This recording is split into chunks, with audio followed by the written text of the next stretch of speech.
All right, so um, let's start off with building your profile.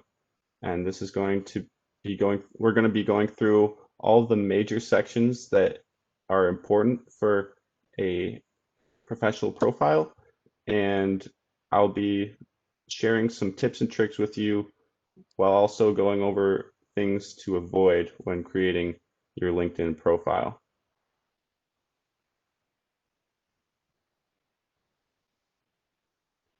So the first thing that you want to do when you create your profile is to create or upload a profile picture. Now, this is the most visible part of your profile. It will show up when you're applying for jobs or when you're connecting with your peers or professionals, and it will give people a familiar face to link to your name. So if you meet somebody at a conference or you talk to a employee from a company or recruiter and maybe they don't remember your name, at least they'll be able to um, match your name with your face. So some of the things that you want to make sure that you have for your profile picture is you want to dress formally. So for men, this is a suit or maybe a dress shirt and a tie. And for women, this is a blouse or a nice shirt um, that will that speaks to your professionalism. And this will be you want to wear something that you'll be wearing in your job or your professional career. And the next do is you want to take a professional photo.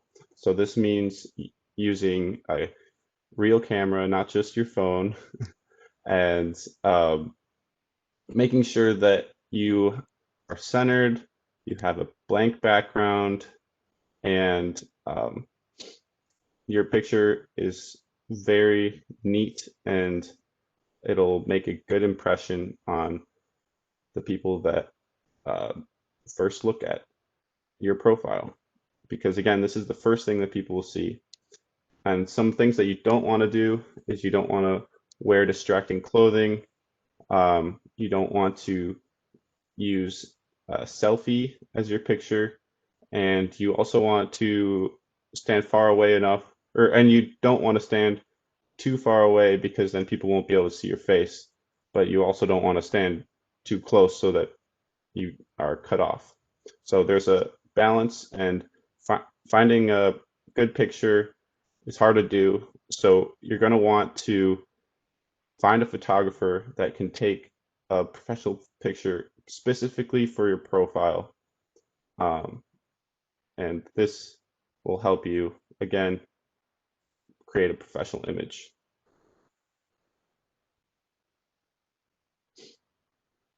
So when we're looking at these photos, I guess um, we'll try to take a look at things that these pictures do well and these pictures don't do well. So we'll start off with the left one. If you want, just unmute yourself and tell me what you think is good and bad about this photo.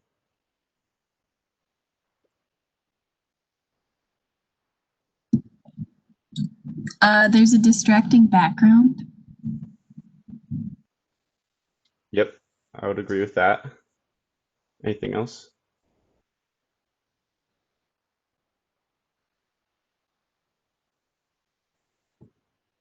Yeah, so I would agree there's a distracting background and she could be wearing a little bit more of professional clothing. And what the thing I did like is that they are nice and centered and they have a nice welcoming facial expression. And so for the second picture, what do you guys notice?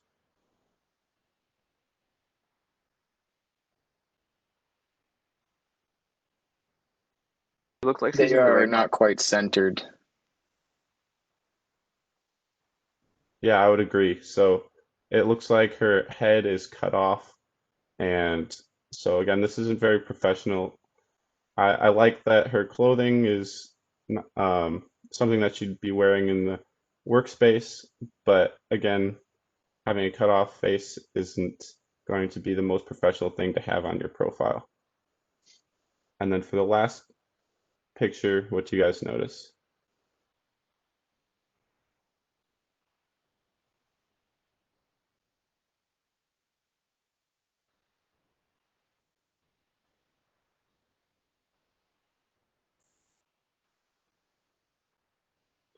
So in this picture, we can see that it's sort of dark. She doesn't have a very good lighting, and there also might be a filter on this picture. So this wouldn't be the best because it's not really, um, it might not be an accurate picture of what you'd be seeing in the professional workspace, and it's also, it doesn't speak to her professionalism at all.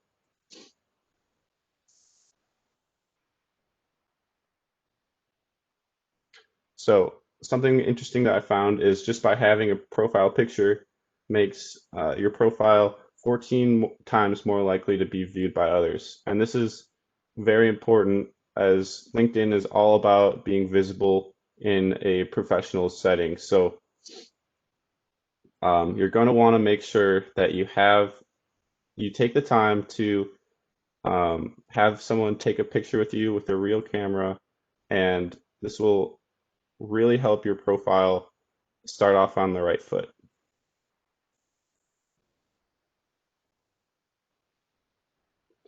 The second most visible aspect of your profile is the headline. And so this goes right underneath your picture when you're connecting with people or applying to jobs or connecting with recruiters.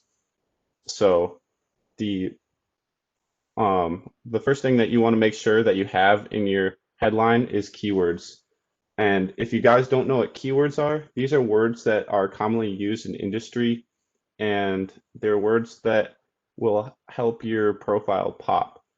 Um, so these could be some examples of that would be in this example on the bottom of the screen, they have web designer, Java, C++, Python. These are all skills that are transferable, and you're going to want to make sure that you have lots of keywords in your profile. And you can find these keywords by looking at jobs that you're interested online and pulling words off of the jobs that you're interested in. So if you want to be a civil engineer like I do, um, and you notice that like AutoCAD is a skill that a lot of companies are looking for, or and you have experience with AutoCAD, you want to make sure that that is on your profile in some sort of way. And other things that you want in your headline is your major, and possibly your employment status. If you're an intern, you want to make sure that that's on your profile. And then also, again, certifications and marketable skills. If you have any unique experiences there, you're going to want to make sure that's also in your headline. And you can separate your headline with these bars. Like after software engineering student at Iowa State, there's a bar here, and that's one way that I've seen a lot that's pretty successful on LinkedIn.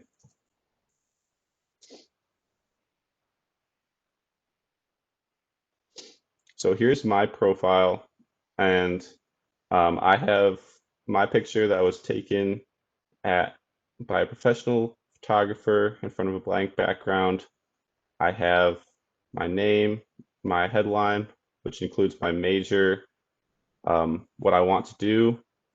Since I'm not employed right now, I'm looking for full-time positions. So that's why I said aspiring professional engineer. And this is something that you can do. Aspiring is a word that You can use to describe what you want to do in the future. And also, I recently got a certification in the Lead Green Associate, so I decided to put that on there too. And the background, as you can see, there's just a basic background. That's the generic one that comes with LinkedIn. And I would say that if you have a picture that is related to your major and is not too distracting, like it also could be your city or your school. You can put a background picture, but if you don't have any good pictures, I would just leave that blank as a student.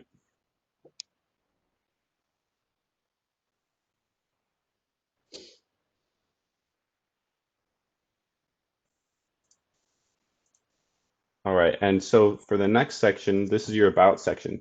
And as you're scrolling down your LinkedIn page, if you guys want to open up LinkedIn, if you have a profile, you can kind of follow along.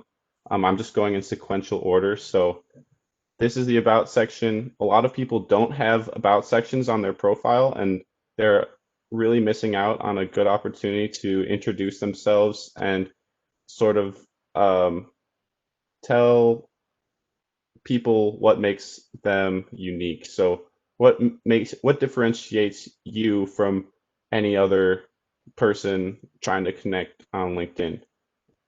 So it's kind of like an elevator speech in the sense that you get to introduce yourself, explain your skills, your passion, and what you're looking for. And again, you're going to want to use those keywords that are related to the job that you want to have in the future so that when companies are looking for, if they're looking on LinkedIn for somebody with a skill that you have, your profile will pop up in the search bar. So you want to make sure that this About section has lots of keywords and really introduces yourself and states all the important things that you want people to know about you.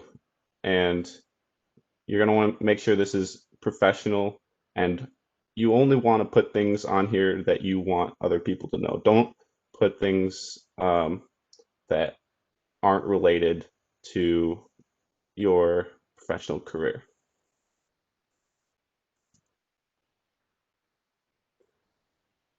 And so these are a couple of examples of About sections. Um, this first one is a paragraph example, and now I personally like the more bolded type example. In the previous slide, I showed you an example of my About section, which is kind of a hybrid of the two. So the bolded example lists your skills, interests, and experiences in a condensed form versus a paragraph example, which sort of tells more of a story about you. So if you have skills that you want to make sure that, if you have important skills, you want to make sure that they're highlighted, and a bold example will condense that a little bit better and allow you to create a profile that won't be too wordy, and people will be able to see right away what you are good at, and um, they'll be able to get a kind of a sense without it. If you use a more wordy example, they might skip over it and not look at it. And also, LinkedIn condenses the About section to just 3 lines until they click See More. So you want to make sure those first 3 lines really tell the people who you are and what you want to do.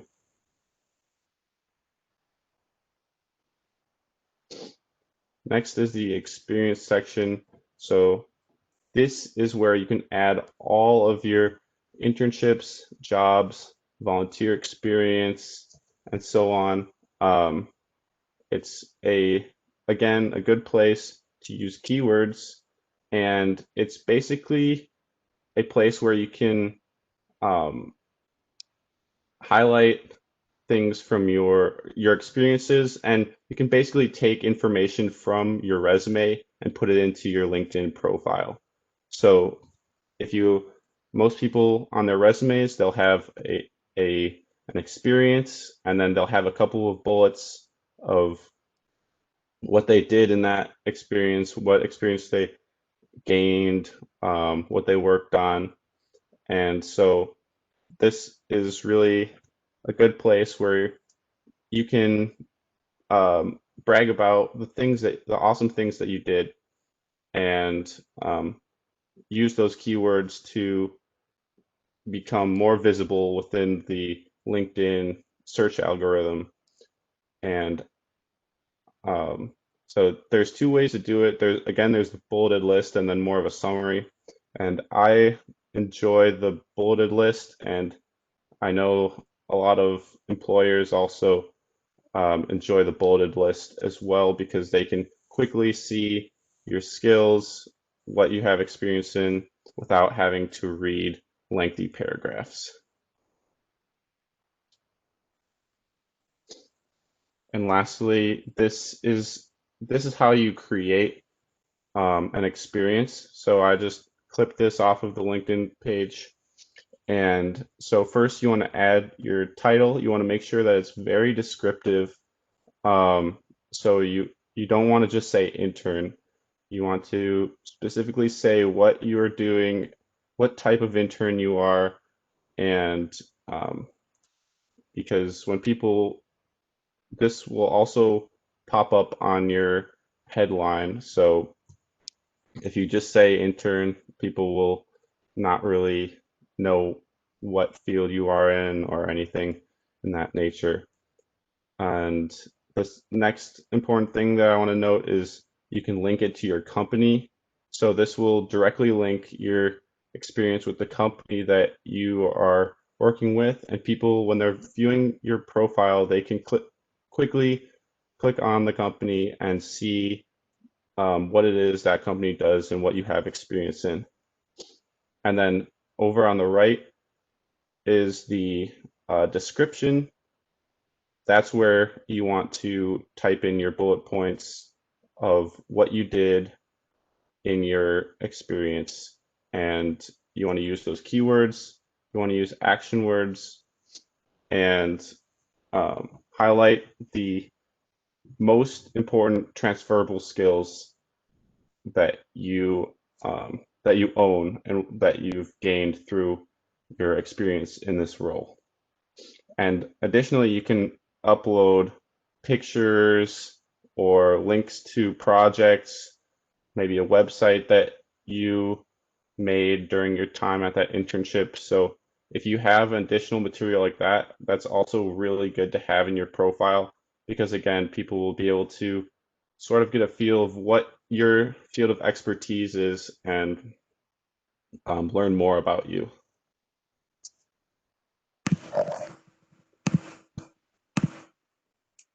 All right, so now we're going to go ahead and get started talking about how to use LinkedIn for networking. So we're going to go through the basics of who to connect with, and then we'll move in how to build these connections and then maintaining these relationships with the people you connect with. So to begin with, I have this pyramid here. If one of you could unmute yourselves or send the chat, how do you start building a pyramid? If you're going to build one, where do you begin?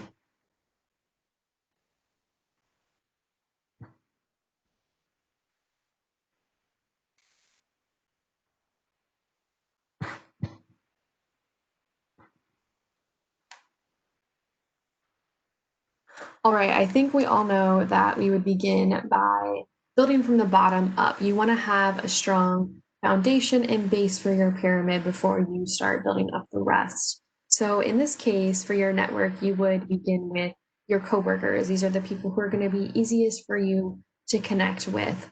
And right now you may be thinking, particularly if you're a first year student, I don't have any coworkers, I don't have an on-campus job, I haven't had an internship or an experience like that. That's perfectly all right. You have all of your classmates who could be considered your coworkers.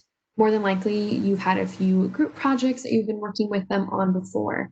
And so these are great people that you can use as your coworkers for right now. However, one thing I would like to emphasize is you want to build a network that's going to be related to your future career. So you don't want to connect with any student at Iowa State as a mechanical engineering student. I would probably focus on people in the same major or at least in the College of Engineering, because I don't think many people who are elementary education majors, kinesiology majors, are going to have anything really that I can relate to that they'll post about on LinkedIn, because that's not the career that I want in my future. So you kind of want to limit yourself to people that you have in classes and in the same major. And then from there on up, you can start looking at a future position you want. So if there are people that you can find on LinkedIn that have the same job title, something that you're interested in working for in the future, these are great people to connect with. I would emphasize focusing on the same industry that you're interested in first, and then find people in different industries. So, for example, for mechanical engineers, you can work in consulting and manufacturing, among a variety of things. I've had both consulting and manufacturing experiences in my internship and in my co-op now. And so at first I focused on consulting engineers and connecting with them. But now that I'm more interested in manufacturing, I continue to connect with people on LinkedIn who have manufacturing roles at different companies. And then after that, you may want to look at connecting with recruiters at companies. These are great people, particularly if you're looking at internships right now, because they'll know a lot about the internship program, so they can answer any questions related to that. And then if there are specific companies that you'd like to work for, you can go to that company's profile on LinkedIn and select the option to view all employees, and you can find employees that have areas of the company that you're interested in working for, potentially on a team that you might be involved in, if you can find that information out about your position that you've been selected for, things like that. And you can just follow the company's page in general to get updates about that company, who they're hiring for, new projects that they have. And then after that is school, which I know this is kind of confusing since I mentioned you could connect with your peers and classmates. For school on this section, it's more for people who are not in a similar field. So if there is a company you're looking at and perhaps there's someone who works in accounting, but they graduated from Iowa State, this wouldn't be your first person to connect with, but they could be a great resource if you can't find anyone else at the company that you would like to connect with. So you could connect with them and ask, is there anyone in this area that I could speak with? You can ask them general questions about the company as well, since you have that commonality of graduating from the same school. And then just to go a little more in depth on recruiters versus professionals, these are both great individuals to connect with, but each person that you connect with, the purpose of and value you can get from them will vary. So for recruiters, you want to focus more on general company questions and learning more about their internship program. They'll also know all of the open job positions, and if you're not sure which one to apply for, they would definitely know that answer, so you can make sure you're applying for a position that's something you would like to do. Whereas professionals, these are more of the people that you can ask specifically about projects they're working on. You can ask them about their everyday life at the company, and then you can just connect on an interest level rather than just a general company level. And I know a lot of people think you're not going to just make those connections and conversations with people that you've never met before just at this company, and then you just have this one similarity in common. But actually, a lot of companies have sign-on bonuses or referral bonuses. So there's incentive not only for you who are looking for a job or wanting to learn more about this company or this position, there's an incentive for them to connect with you. For example, there's a company that will offer $1,000 bonus for anyone who refers a new employee that will end up being hired. So it's definitely something that these people would be interested in connecting with you. And the biggest thing I want to emphasize about building your LinkedIn network is you want to focus on quality. LinkedIn kind of emphasizes the quantity with that 500 plus for the people who have a lot of connections, but that's not really what you want, because you want to have connections with people who are meaningful for your future, who will post things that are related to things you're interested in and can be used in the future for potentially an offer of employment or connecting with for different job related things. So really focus on building a quality network over the quantity. And I know it's tempting to just connect with anyone who sends you a connection request. But I mean, I did that at first as well. And I've noticed now that my LinkedIn feed is so cluttered with just random things that don't apply to me. And there is something you can do. It just takes quite a bit of time. You can go through all of your connections and request to unfollow them, which is different from disconnecting with them. So it would be like if you muted someone's Instagram posts or Instagram stories, you just don't see their content, but you're still their connection. So you can do that if you'd like to clean up your feed a little bit. And then this next thing is just going over how to use the filters on LinkedIn. I found this very useful. So if you do a search, I just blocked out names of people so you don't see that since these are actual people. And you can select the all filters, which is outlined in the red.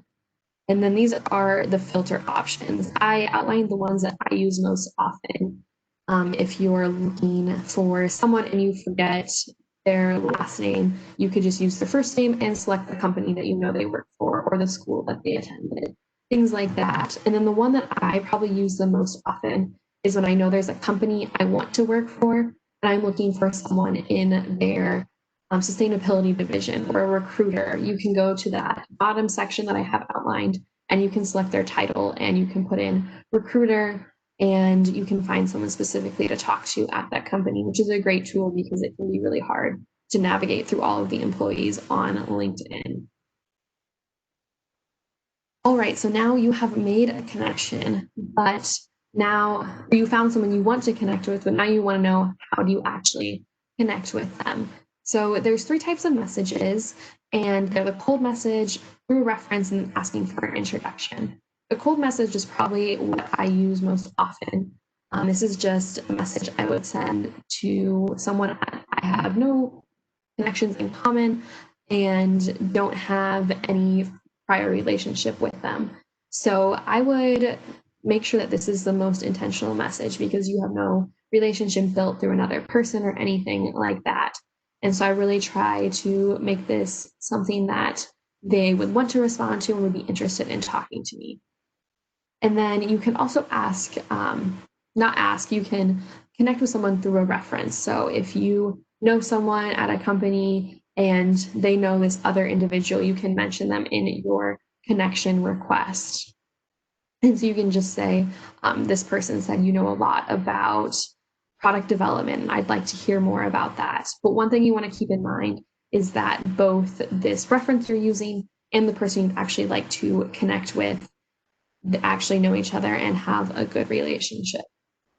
And then the last invitation message is asking for an introduction. So you used a reference, but you just sent that in your own message, whereas this one would be asking for someone else on LinkedIn to actually send that message for an introduction. So once again, you really want to make sure they have both a good relationship with one another so they know each other and are more interested in your connection request. I would use this if there's someone that's more high profile that you want to connect with, like a CEO, and you want to make a big impact so they're interested in your request. And things you want to do if you do have this opportunity is make sure you follow up both with your new connection and the person who introduced you. You want to thank the introducer because that's a really great thing for them to do. And then you want to make sure that you continue the conversation with your new connection because otherwise it not only looks bad for you, but it looks bad for the person who introduced you if you don't say anything after that initial connection. And then on this slide, I have an example of a connection request message. It's not too specific. It's really general. You could send this to anyone in your network. It doesn't stand out. So this is not one that I would recommend using. There's nothing specific about the person you want to connect with. You're not even introducing yourself and saying your personal interests. So this is just a generic request that I would not use if I were you. What you want to do with your connection requests is to make sure you personalize them using a reference or asking for an introduction with that, or look at that individual's profile, see what they post about on their site. If they post about something you're interested in, make sure to mention that post in your connection request. Or if they have a position that you're interested in learning more about, make sure to mention that in the request. Find a commonality or something you can connect on so that they're more interested in connecting with you. Particularly important for recruiters because they get so many different connection requests. If it's generic, they probably won't accept it. And another tip I have is to send your connection request between 9 to 10 a.m. on weekdays. This is the time people are most active. Weekends are actually the worst time to connect. So if you can, send your request then. Unless you're meeting someone in person and you just left, it might be good to send it right away, regardless of the time, just because that way they'll keep your name in the back of their mind and they'll remember it right away when they see it then. So then here is a template for a connection request you can send. So if I was filling this out, I would say, hello, I am a mechanical engineering student at Iowa State University looking for a position in environmental health and safety. I'm wondering if I can connect with you and add you to my personal network on LinkedIn, as well as ask you questions about the company you're working at. And thank you for your time. I look forward to connecting. This is a great template that you could use when you're wanting to connect with people. It tells a little bit about yourself. It also asks somewhat of a question so they know what to expect when they're connecting with you. And then here I have a few more examples that are somewhat following this template that are just for different purposes. So the first one would be a recruiter that I've probably never met before, and I would send them something along the lines asking more about their company and internship options so I can learn more about those.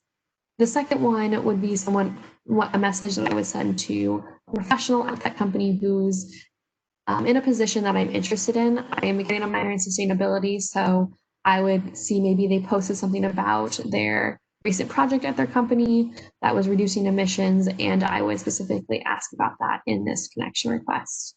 And then this last one would be something I would send to someone who I spoke with at a career fair. I typically send LinkedIn requests to people I spoke to at the career fair because I find it really easy to do. It's a great way to build my network. And I know other individuals will send emails about after they talk to everyone. And I don't like to do this just because I feel like an email can be a lot of, it's just a different type of connection. I use that if I had a really long conversation, a really meaningful conversation with a recruiter, and I would send an email then instead. And then this is just another tidbit. I didn't know this for the longest time, but when you're going on your phone to connect with people, if you just click the connect option, you won't have an option to send a message. So instead, if you select more, which is to the right of connect, you can then click personalized invite, and that's how you can send a message along with your connection invite. So something great to use, particularly if you're at a career fair.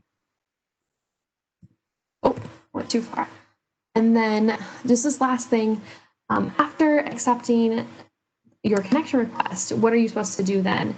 The most important thing to do is continue the conversation. Maybe they respond to your initial message and you can just respond to that. But if they don't, make sure to send a welcome or thank you for that connection. Send it as soon as possible, unless perhaps they accept your connection at midnight. You might want to wait until 8 o'clock the next morning or something like that. But make sure to send a thank you message and always have a question in this message. It will continue the conversation rather than the other individual thinking, maybe I should respond, maybe I shouldn't. This leaves no question for it. They have something specific to talk about. And there's even options for eventually, if you have a great conversation and want to learn more about their position or talk about internships, you can request for maybe an in-person meeting if you're close enough, or if they're comfortable doing that, as well as you could suggest a virtual option, which is great, especially during COVID. All of us have gotten so much more used to having virtual conversations. So this would be really easy to do. And then while you stay connected with them, make sure to just continue interacting with them through their posts. You can always like them and comment on them if there's something you're interested in, just so you can build a strong relationship with that individual. And then I just have a few more things about your activity on LinkedIn, just that you can see the different activity, the different comments you've made. So if there's a recruiter looking at your profile, they can see that you're actually active on LinkedIn. So it's great to make sure you're commenting on your followers and connections posts.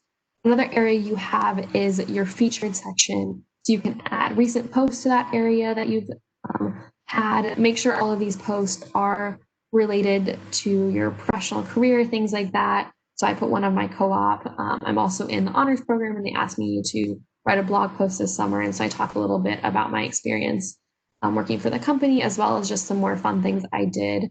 And so that was a great one to include. And another thing you can do is actually send your resume on here.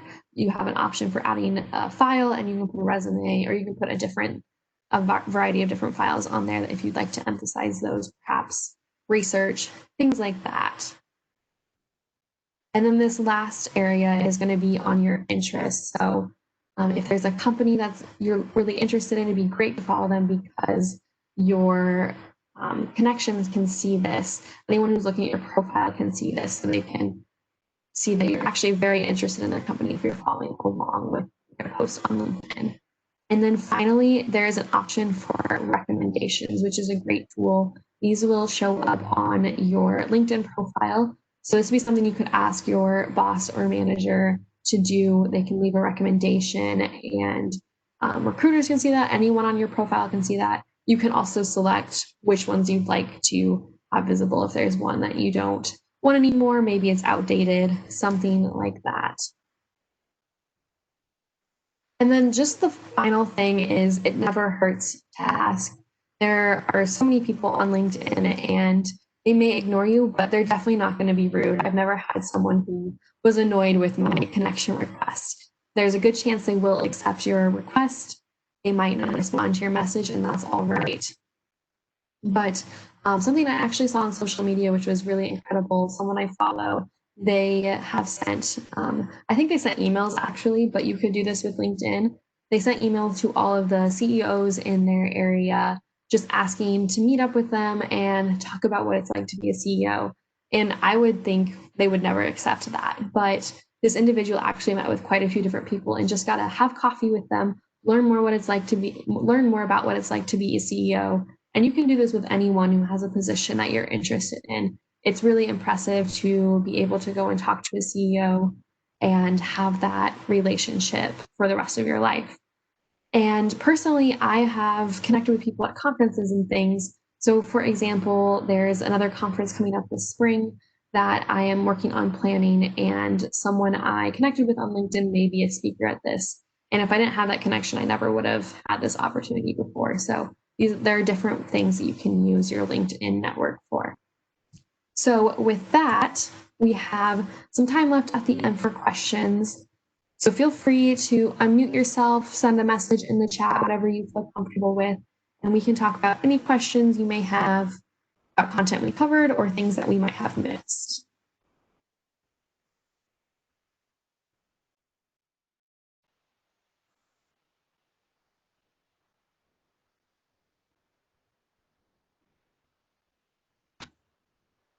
Yep, and additionally, if you guys want these slides to be sent to you after the conference, just direct message me your email in the chat, and we can get that to you in case you want to pull examples from these slides. But yeah, if you guys have any questions, we're going to stick around here for a little bit if you want.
When did you really start using LinkedIn to make connections and look at companies? Because I'm only a freshman, so I feel like they aren't always like looking for freshmen, but when do you think it's like a good time to start, like really like focusing your time on it?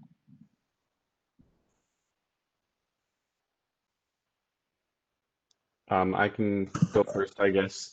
So I would say um, it's good to sort of spend a little bit of time, maybe each week or every other week, and to just exploring LinkedIn and looking for jobs. Like the job section for me has been really helpful. So it's helped me find things that I might be interested in, find roles that I might be interested, and there's constantly jobs being added there. And then additionally, every time you meet somebody, you meet somebody new that might be able to help you advance your career in the future. I would say send them a LinkedIn connection invite, so that in the future, if you remember that, oh, maybe this person might be able to help me um, find someone that can um, provide me resources with this. I would say just constantly checking your LinkedIn and connecting with people as you meet them is the most important thing. Yeah, I would definitely agree. I probably didn't start really building my network until this last year. So, probably my third year at Iowa State is when I started focusing a lot more on connecting with people. And I definitely wish I started earlier because I think as a recruiter, it'd be really impressive to have a first year student feel comfortable connecting with me on LinkedIn and sending a message. That shows a lot of confidence. And maybe I don't want to hire them as a first year student, but if I see them at a career fair or if they continue um, asking me questions about job openings in the future, I would definitely keep them in mind because that just would be really impressive to me. And like Jake said, I try to go on my LinkedIn at the minimum once a week. Otherwise, I try to go on there every other day. I'm trying to make it more of my social media routine just to check and see what our new updates are on there. So I try to do it more often.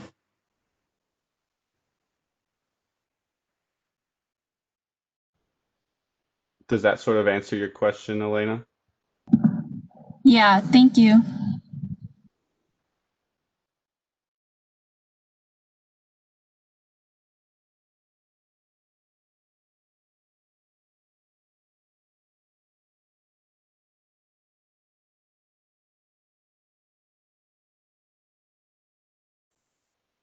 Additionally, if this is something that you guys be interested in, if you want, I could take a look at your LinkedIn profile if you um, want, and I could offer some tips to improve it.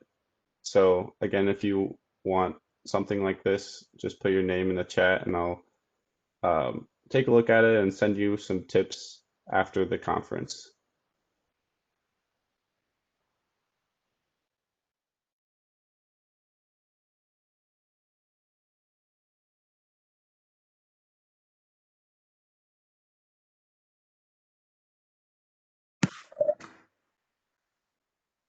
All right, if we don't have other questions, there's the next session that starts in about 10 minutes, I believe, if I have that correct. So make sure to check your schedule and get to your next session then. And thank you all for coming. Yep, thank you everyone for joining us today.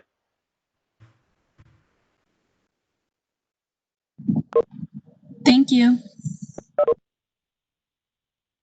Thank you.